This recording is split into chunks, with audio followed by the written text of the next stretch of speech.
It's really starting to feel like Microsoft does not respect their customers anymore. And while they may be on the verge of something really cool with their next device, it could come at a major cost. But before we get into it, welcome to my channel. Glad to have you here. If you enjoy what you are seeing so far, consider giving me a subscription.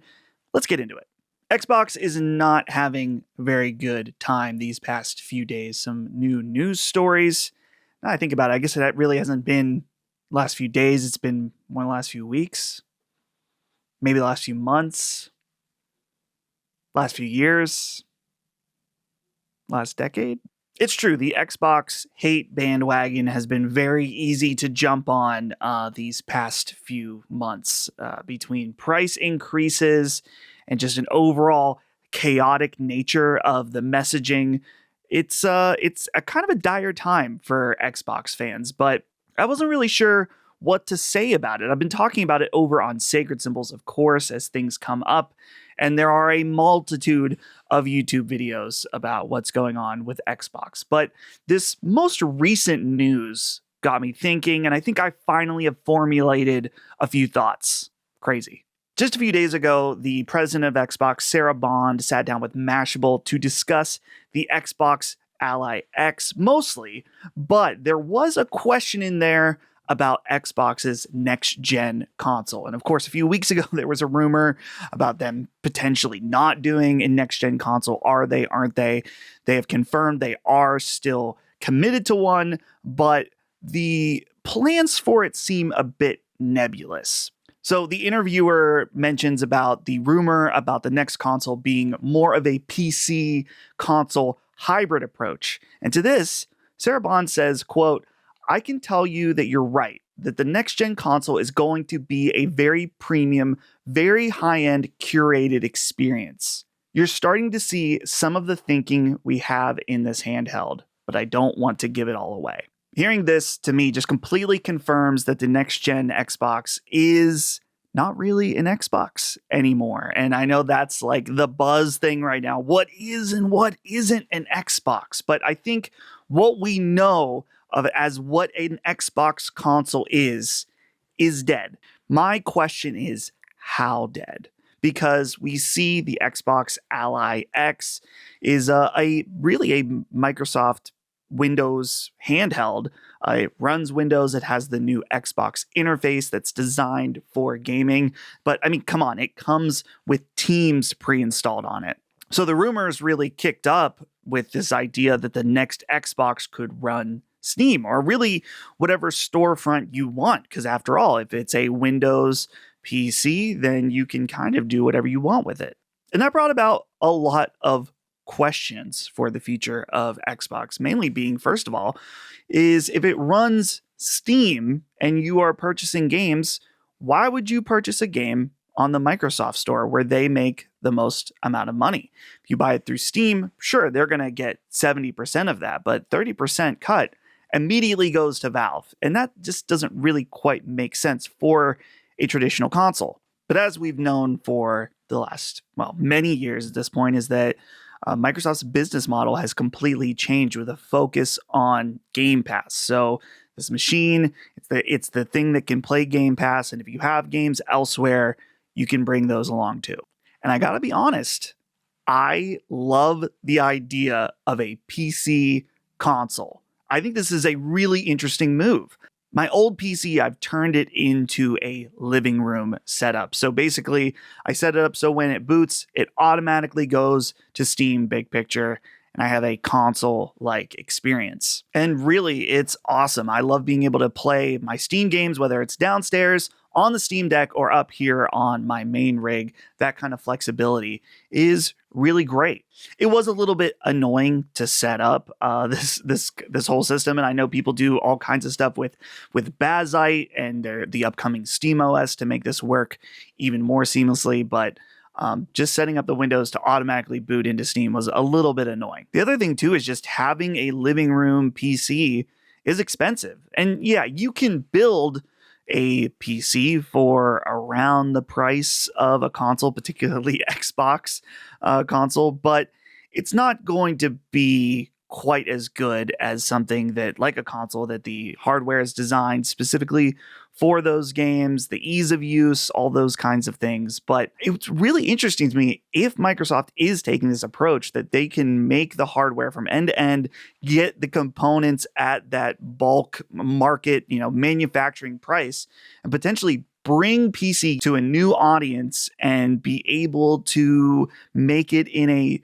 all-in-one cheaper, quotes, cheaper device. But that's the thing, is that I don't necessarily think this thing's going to be cheap. In fact, we're just looked at that quote where Sarah Bond said you're getting a very premium, very high-end curated experience. And that doesn't sound very cheap, of course.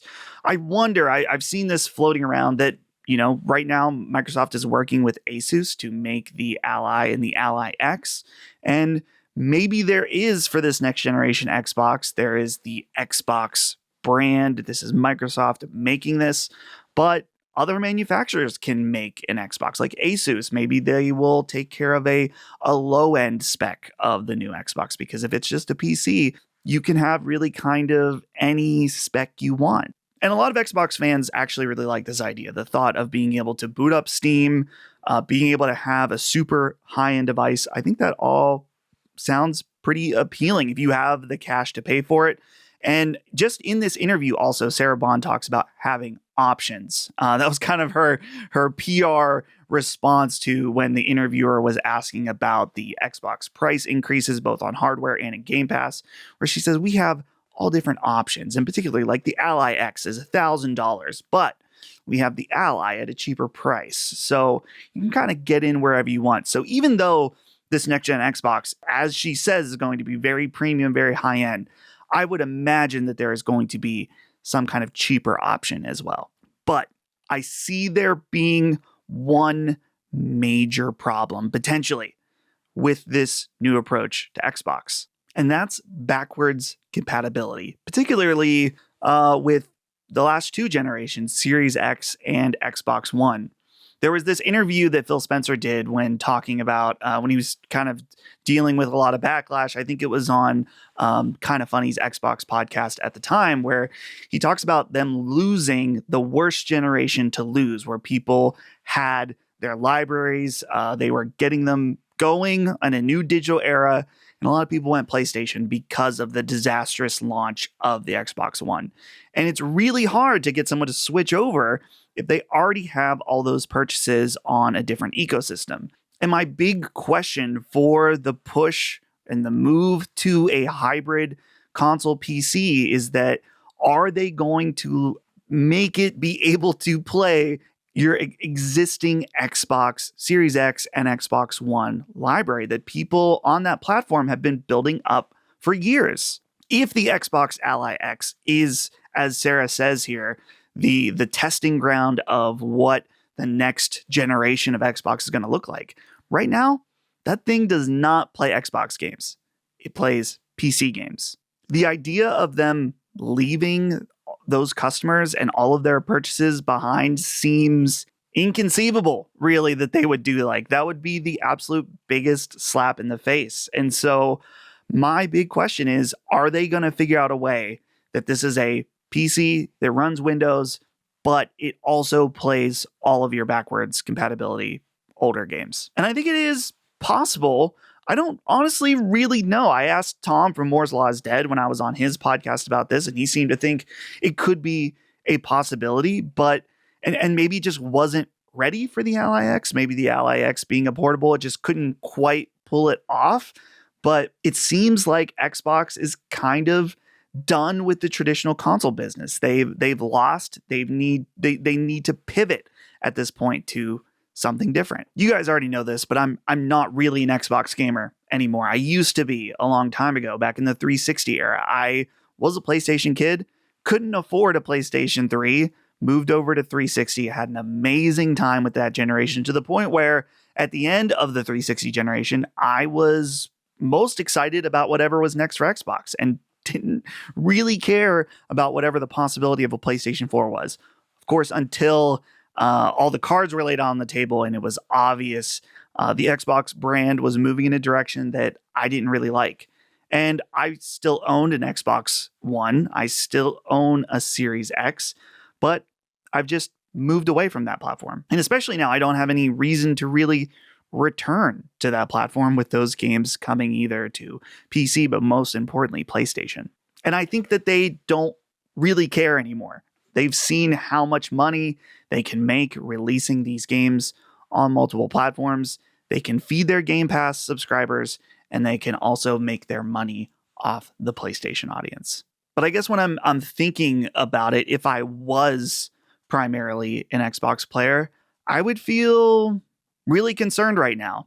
And honestly, maybe a little bit betrayed between all of the price increases and, most importantly, just the chaotic nature of the messaging. The moment that really sticks out to me is when there was, I keep saying the controversy because there's like multiple different ones that we can point to where things blew up online. But the controversy where it was leaked that the initial games that were coming out that were on Xbox as exclusives and were going to make its way over to PlayStation. They did this business update podcast where they said, like, no, it's not Starfield, and it's just these 4 games for now. Just these 4 games for now. And yeah, it was those 4 games getting announced, but at that point, there were already games in the pipeline from Xbox Studios that were coming to PlayStation. So it basically just felt like saving face and was lying to their established audience to try to keep the goodwill a little bit longer. And I'm not just trying to pick on Xbox. Of course, this video is about Xbox, but I've been super critical of Nintendo on this channel. And if you've ever listened to Sacred Symbols, which you should, by the way, we are insanely critical of Sony all the time. Our audience does not always like that, but we're just going to say what we think. But between the obvious lying, the mixing up of the messaging and the price increases, as I was saying earlier, if I was an Xbox fan, I'd be like, man, it's different now. It's changed. And I don't know if I like that. And for a lot of people that are single platform or at least single platform focused, I think that sucks. I feel really bad for people that may be in that position. I've kind of always had my foot in multiple camps at once, mostly being in PlayStation, of course. But if you've dug your feet into Xbox and then over the last few years, you've seen like them lie to you, them increase the price on you, them try to de-emphasize the exclusives just because that's what fits their messaging better, the gaslighting can only go so far. So my hope for Microsoft and the next Xbox is that they are able to create something really innovative with this Xbox PC hybrid approach. I hope that there's a way that those customers that invested their digital libraries are able to continue playing those games. And I welcome, like I said earlier, the idea of a console PC approach. I've been very critical of PCs and PC gamers talking about how easy they are. Of course, they're not as hard as they used to be. No, and people that complaints about driver updates, it's overblown. But to use a PC in a living room setting is nowhere near as easy as a console approach. It's just not. I've done it. I've done both. It's not as easy, and it's not going to be for everybody. But if Microsoft can figure out how to bridge that gap where it's a PC that's as easy as a console, but also just as open and free as a Windows PC, then I welcome it. Clearly, they're working out some bugs right now with the Ally X, but I really think they might be onto something, and I'm really interested in that. I just want them to take care of those customers because right now they don't feel respected. So let me know what you guys think down in the comments. If I'm off base here or if I got some points right.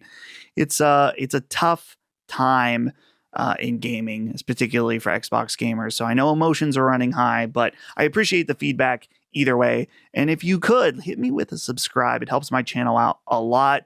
Thank you everybody for watching my videos so far. It means a lot, and I'll see you guys next time.